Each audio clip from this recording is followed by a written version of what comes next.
Hi, this is Richard Slay, and on November 11th, I will be joining Ronnie Shellist and Dennis Grinling for an online Blues Harmonica Summit that you can sign up for.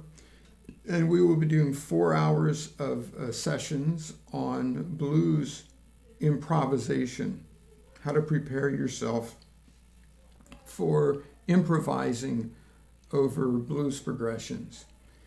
And I've always found it fascinating that so many of the people I work with feel that they don't have any aptitude or any natural talent for improvising. They just think it's like this really mysterious process. And I'd like to demystify that a little bit right now. If you can do what I'm doing right now, you can improvise. I'm making up these sentences as I go along. I'm not reading from a script. There's no teleprompter. This is just tumbling out of my mouth, and it feels effortless. And if you can have a conversation with somebody and you can pick up your phone and talk to somebody and make it up as you go along, you have all the basic skills you need for improvising music. You just have to do the same thing you did that got you good at talking, which is the process of practice and preparation.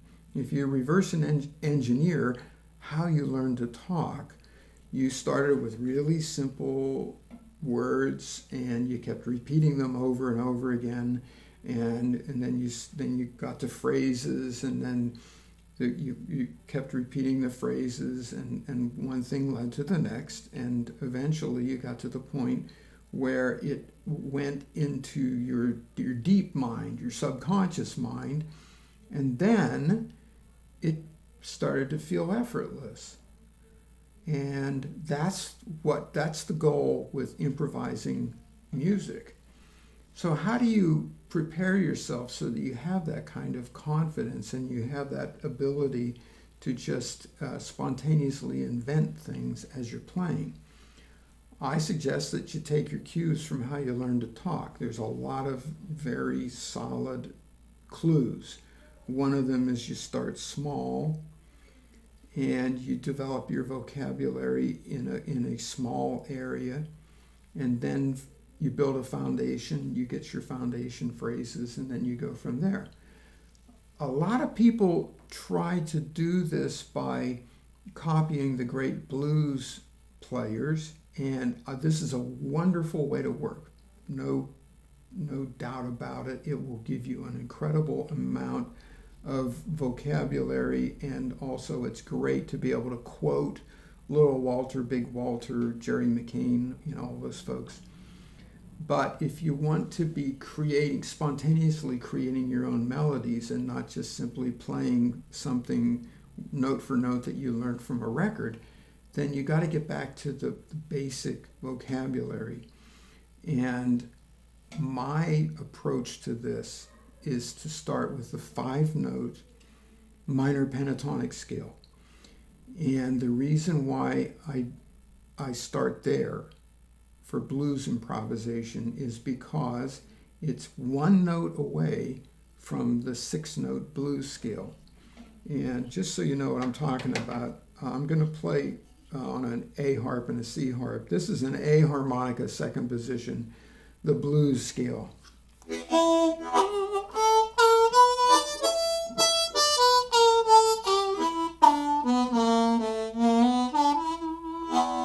Okay, so it's a 6-note scale, and it's very different than a major scale.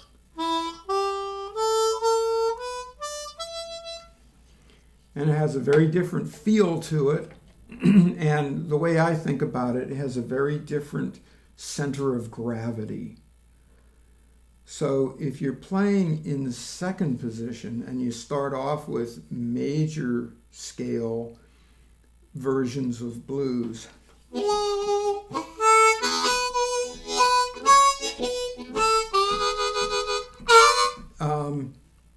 and then go from there, and then start learning to bend notes, what you're doing is you're starting with a 7-note scale, you're adding more notes to it. So now you're increasing all of the combinations, all the possible combinations, because you got the major scale 7 notes, and you're adding these other 3 notes, the flat 3, the flat 5, the flat 7. And if you don't understand what I just said, don't worry about it. The main idea is you're going from 7 notes to 10. And rather than go in that direction, I say go in the other direction and subtract notes and start with a scale that has the blues scale notes already built in, a 5-note scale instead of a 10-note scale. And then put that into your muscle memory, into your head, into your mind. Start recombining those notes, and you'll come up with a lot of riffs that, some will be better than others, but they're all going to be a lot bluesier than if you're picking randomly from the major scale with some blue notes added. So that's the general idea of my approach. And I will do that by starting on a C harmonica in a position and a starting point that allows me to play the 5-note minor pentatonic scale. Whoops.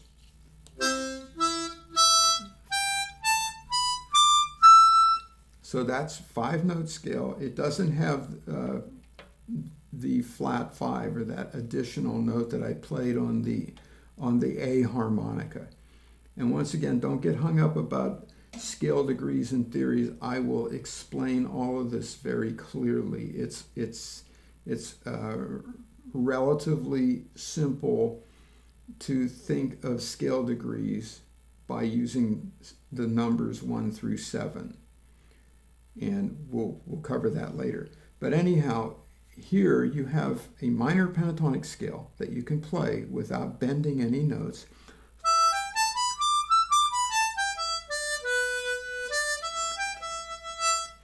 And so you start there and work with that until you start feeling comfortable with it. And then improvise with that over a minor key blues. Give you a quick example here. These are the changes to help me, and I'm going to play this C harmonica in the key of E minor over the help me changes.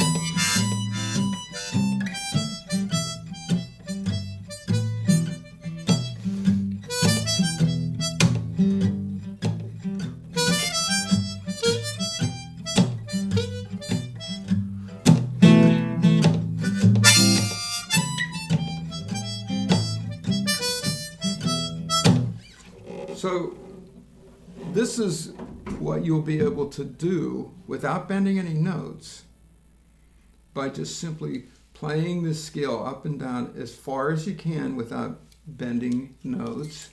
And if you can bend the note, then you can extend that minor pentatonic scale the whole way from the bottom to the top of the harmonica. It's one bent note.